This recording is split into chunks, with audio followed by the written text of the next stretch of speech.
मुली बऱ्याच solo travelling करतात, बऱ्याच, आणि सगळ्या एज ग्रुप मधल्या. ती कुठेही राहत होती, जिथे कुठे जात होती तिथला कॅफे असेल एखादा. आता कॅफे आज तुम्ही बंद करणार ना, तरी ती मी आज राहिली तर चालेल का? ठीक आहे, हे माझं आयडी कार्ड आहे. माझं बजेट फक्त 600 रुपये आहे पर डे. 600 रुपये मध्येच मला ट्रॅव्हलिंग, फूड आणि स्टे हे मॅनेज करायचं. सो किती कमीत कमी कॉस्ट मध्ये मी हा देश फिरू शकते याचा एक्सपेरिमेंट करत होते. मिड एज मधली लेडी होती आणि या सगळ्या ठिकाणी ती इतक्या बिंदास राहत होती, इतकी बिंदास वावरत होती सेफली.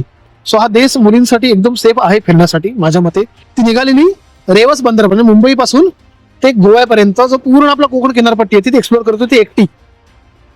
ठीक आहे, तेही पब्लिक ट्रान्सपोर्टने. कोकणामध्ये पब्लिक ट्रान्सपोर्टने गावागावा एक्सप्लोर करणे म्हणजे एसटीने ही साधी सरळ किंवा खायची गोष्ट नव्हे. 23 वर्षांची एक लहान मुलगी सोलो ट्रॅव्हल करत होती. मी तिला बघितलं, असं लक्ष्मीसारखं रूप.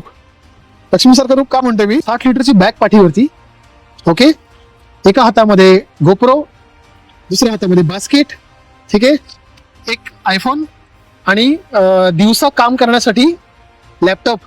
आणि ते जे बास्केट होतं त्या बास्केटमध्ये तिचा कुत्रा, त्याच्यावरती सगळं सामान टाकलं, समोर कुत्र्याला ठेवलं आणि पुण्यातून ती मुलगी एकटी गाडी चालवत हिमालयात गेली.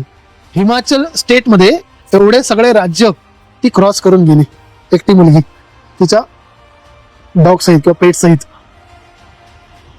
ही खरी सोलो ट्रॅव्हलिंग आहे, ही खरी हाऊस म्हणता येईल किंवा ही खरी इच्छाशक्ती म्हणता येईल. ती तिथे गेली, ती तिथे राहिली. तिथे पण कुठे राहिली तर एक नग्गर नावाचं एक छोटंसं गाव आहे मनाली पासून एक 18 ते 22 किलोमीटरवरती. तिथे एक छोटासा 3 छोट्याशा टेबलचा तिने कॅफे उघडला आणि ते कॅफे ती चालवते.